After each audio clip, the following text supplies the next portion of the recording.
Praise the Lord. கர்த்தரும் இரட்சகருமாகிய இயேசு கிறிஸ்துவின் இனிய நாமத்தினாலே உங்களுக்கு என் அன்பின் வாழ்த்துக்கள். கர்த்தர் நல்லவர். இந்த நாள் உங்களுக்கு நன்மையாய் ஆசீர்வாதமாக இருக்க கர்த்தர் அனுக்கிரகம் செய்வாராக. நீதிமொழிகள் 3வது அதிகாரம் அதனுடைய 7வது வசனம். நீ உன்னை ஞானி என்று எண்ணாதே, கர்த்தருக்கு பயந்து தீமையை விட்டு விலகு. கர்த்தருடைய பரிசுத்த நாமம் மகிமைப்படுவதாக. உலகம் கண்டதிலே மிகப்பெரிய ஞானியாகிய சாலமோன் இந்த வார்த்தையை சொல்லுகிறார். உன்னால் தீமையை விட்டு விலக முடியலைன்னா உனக்கு என்ன ஞானம் இருந்தாலும் அதனால் எந்த பிரயோஜனமும் இல்லை என்பதே இதன் அர்த்தம். ஒருவன் தீமையை விட்டு விலகுகிறான் என்றால் அவன் கர்த்தருக்கு பயப்படுகிறான். கர்த்தருக்கு பயப்படுதல் தான் ஞானத்தின் ஆரம்பம்.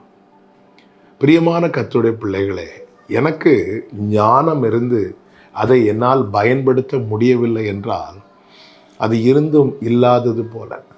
எனக்கு என்ன அதிகம் தேவை தெரியுமா? கர்த்தருக்கு பயப்படுகிற பயம். அந்த கர்த்தருக்கு பயப்படுகிற பயம் எல்லா நன்மைகளுக்கான ஆரம்பம். கர்த்தருக்கு பயப்படுகிற பயமே ஞானத்தின் ஆரம்பம். கர்த்தருக்கு பயந்து நான் தீமையை விட்டு விலகவில்லை என்றால் நான் என்னை ஞானி என்று சொல்லி என்னைத்தானே ஏமாற்றி கொண்டு இருக்கிறேன்.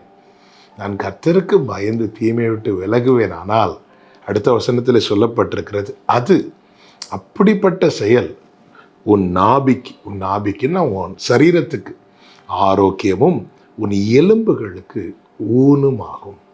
அதனால தான் நமக்கு நன்மை உண்டாகும். நான் ஞானியாக இருந்து எனக்கு எந்த நன்மையும் இல்லை என்று சொன்னால் நான் ஞானவான் அல்லவே. என்னுடைய செயலினாலே எனக்கு நன்மை உண்டாகுமானால், எனக்கு ஆரோக்கியம் உண்டாகுமானால் அதுதானே ஞானமான செயல். அதற்கு தான் வேதம் சொல்லுகிறது, நீ உன்னை ஞானி என்று எண்ணாதே, கர்த்தருக்கு பயந்து தீமையை விட்டு விலகு. ஞானவானாக என்ன செய்யணும்? கர்த்தருக்கு பயப்படணும். கர்த்தருக்கு பயப்படுவதின் அடையாளம் என்ன? தீமையை விட்டு விலகுவது. ஆண்டவர்கிட்ட இதற்கு கிருபையை கேட்போம். கர்த்தர் நம்மை கிருபையாய் நடத்தி ஞானவான்களாய் மாற்றுவாராக. ஜெபிக்கலாமா? எங்கள் நல்ல தகப்பனே, இரக்கமுள்ள பிதாவே, உமக்கு பயந்து தீமையை விட்டு விலக எங்களுக்கு கிருபை தாரும்.